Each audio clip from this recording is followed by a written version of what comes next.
Hello friends, ഇന്ന് നമ്മൾ ഉണ്ടാക്കാൻ പോകുന്നത് ഹെൽത്തി ബ്രേക്ക്ഫാസ്റ്റ് ആട്ടോ. ബ്രേക്ക്ഫാസ്റ്റിന് മാത്രമല്ല ഈവനിങ്ങും കഴിക്കാൻ പറ്റിയ നല്ലൊരു ഐറ്റം തന്നെയാണ് ഉള്ളത്. അപ്പോൾ വളരെ സിമ്പിളായിട്ട് ഇത് എങ്ങനെ ഉണ്ടാക്കാം നമുക്ക് നോക്കിയാലോ. അപ്പോൾ അതിന് വേണ്ടിയിട്ട് ഞാൻ ഇവിടെ എടുത്തിരുന്നത് ഗോതമ്പ് പൊടിയാണ്. ഒരു കപ്പ് ഗോതമ്പ് പൊടിയാണ് ഇവിടെ എടുത്തിരുന്നത്. ഇനി അതിലേക്ക് കുറച്ച് സാധനം കൂടി നമ്മൾ ചേർക്കാനുണ്ട്. അതിന് വേണ്ടിയിട്ട് ഒരൊറ്റ സവാള ഇതുപോലെ കൊത്തി അരിഞ്ഞത് ഞാൻ അതിലേക്കൊന്ന് ചേർത്ത് കൊടുക്കാൻ കേട്ടോ. പിന്നെ നമുക്കതിലേക്ക് എരിവിന് ആവശ്യമുള്ളത് ഒറ്റ പച്ചമുളക് ചെറുതായിട്ട് വട്ടത്തിൽ അരിഞ്ഞതും പിന്നെ കുറച്ച് കറിവേപ്പിനും ഒരു നുള്ളി പിന്നെ മല്ലിച്ചപ്പും ചേർത്ത് അതിലേക്ക് ചേർത്ത് കൊടുക്കുക. പിന്നെ നമുക്കതിലേക്ക് വേണ്ടത് ക്യാരറ്റ് ഗ്രേറ്റ് ചെയ്തതാണ്. ഇതിനെ പകരം നിങ്ങൾക്ക് ബീട്രൂട്ടോ ഏത് പച്ചക്കറിയാണ് നിങ്ങൾക്ക് ഇഷ്ടമല്ലേ ആ പച്ചക്കറി ഇതുപോലെ ഇതിലേക്കൊന്ന് ചേർത്ത് കൊടുക്കുക.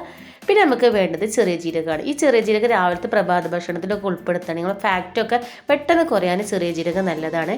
പിന്നെ പാകത്തിന് ഉപ്പും വെള്ളവും ചേർത്ത് നമുക്ക് നല്ലപോലെ ഇതൊന്ന് കലക്കിയെടുക്കണം. അപ്പം നിങ്ങൾ എൻ്റെ ചാനൽ ആദ്യമായിട്ടാണ് കാണുന്നുണ്ടെങ്കിൽ ഒന്ന് സബ്സ്ക്രൈബ് ചെയ്ത് തൊട്ടടുത്തുള്ള ബെല്ലേക്ക് അമർത്താൻ മറക്കരുതേ.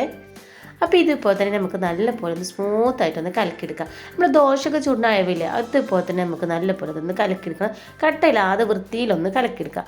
അപ്പോൾ ഇതുപോലെ തന്നെ നമ്മളൊന്ന് കലക്കിയെടുത്തേക്ക് ഇനി നമുക്ക് ദോശക്കല്ല് അടുപ്പത്ത് വെക്കുക. നോൺ സ്റ്റിക്ക് ആണെങ്കിൽ എണ്ണ തേക്കേണ്ട ആവശ്യമില്ല. നോൺ സ്റ്റിക്ക് അല്ലെങ്കിൽ ഒരു നുള്ള എണ്ണ ഇതേപോലെ സ്പ്രെഡ് ചെയ്ത് കൊടുക്കുക. ഇനി ഇതുപോലെ തന്നെ നമുക്ക് 1 or 2 തവി ഒഴിച്ചതിന് ശേഷം നല്ല നൈസായിട്ട് ഇതുപോലെ നല്ലൊന്ന് പരത്തി കൊടുക്കണം. നല്ല നൈസായിട്ട് ചുട്ടെടുക്കുമ്പോഴാണ് നമ്മുടെ ദോശയ്ക്ക് നല്ല ടേസ്റ്റ് ഉണ്ടാവുള്ളൂ. അപ്പോൾ ഇതുപോലെ നല്ല നൈസായിട്ട് പരത്തി കൊടുക്കുക. എന്നിട്ട് അതിൻ്റെ മുകളിലായിട്ട് ഒരു നുള്ള വെളിച്ചെണ്ണ, ഓയിലോ അല്ലെങ്കിൽ നെയ്യോ ഒന്നും വേണ്ട, അതൊക്കെ കൊളസ്ട്രോൾ ഉണ്ടാക്കുന്നതാണ്. അതുകൊണ്ട് വെളിച്ചെണ്ണ മാത്രം തുള്ളി ഇതുപോലെ ഒന്ന് ഒറ്റിച്ച് കൊടുക്കുക. എന്നിട്ട് ഒരു ഭാഗം ആയതിന് ശേഷം നമുക്ക് മറുഭാഗം ഇതുപോലെ നല്ലോണം മറിച്ചിട്ട് കൊടുക്കണം. എന്നിട്ട് 2 ഭാഗം നല്ലോണം മുരിഞ്ഞു വരുന്ന രീതിയിൽ 2 ഭാഗം ഒന്ന് മറിച്ചിട്ട് കൊടുക്കുക. എന്നിട്ട് നമുക്കതൊന്ന് വാങ്ങാം. അപ്പോൾ ഇതുപോലെ തന്നെ നമുക്ക് എല്ലാ ദോശയും ചുട്ടെടുക്കുക. അപ്പോൾ നല്ലൊരു ഹെൽത്തി ആയിട്ടുള്ള ദോശ തന്നെയാണ് കേട്ടത്. അപ്പോൾ രാവിലെ മാത്രമല്ല, ഇനി തടി കുറക്കാൻ ആഗ്രഹിക്കുന്ന ആൾക്കാരൊക്കെ ആണെങ്കിൽ നമുക്ക് രാത്രിയും കഴിക്കാൻ പറ്റിയ നല്ലൊരു ഐറ്റം തന്നെയാണ്. അപ്പോൾ ഇതുപോലെ തന്നെ നല്ലൊന്ന് മുരിഞ്ഞ് കിട്ടിയിരിക്കണം. ഇനി അതുപോലെ തന്നെ നമുക്ക് എല്ലാ ദോശയും ഇതുപോലെ തന്നെ ചുട്ടെടുക്കാം. അപ്പോൾ ദോശ മാത്രം പോരല്ലോ, ഇതിലേക്ക് നമുക്ക് നല്ലൊരു ചട്നിയും കൂടി വേണ്ടേ, അപ്പോഴല്ലേ നല്ല ടേസ്റ്റ് ഉണ്ടാവുള്ളൂ. അപ്പോൾ എല്ലാ ദോശയും ചുട്ട് കഴിഞ്ഞ ശേഷം നമുക്ക് സിമ്പിളായിട്ടൊരു ചട്നിയും കൂടി ഉണ്ടാക്കാം. അതിന് വേണ്ടിയിട്ട് നമ്മൾ ചട്ടി അടുപ്പത്ത് വെച്ചിരിക്കുന്നത് അതിലേക്ക് വളരെ കുറച്ച് വെളിച്ചെണ്ണ ഒഴിച്ചു കൊടുക്കുക. എന്നിട്ട് നമുക്ക് അതിലേക്ക് ഒരൊറ്റ സവാളയുടെ പകുതിയും കുറച്ച് കറിവേപ്പിനും ചേർത്ത് കൊടുക്കുക. അപ്പോൾ നിങ്ങൾ എത്ര പേരുണ്ട് അതിനനുസരിച്ച് കൂട്ടിയും കുറക്കുകയൊക്കെ ചെയ്യാം കേട്ടോ.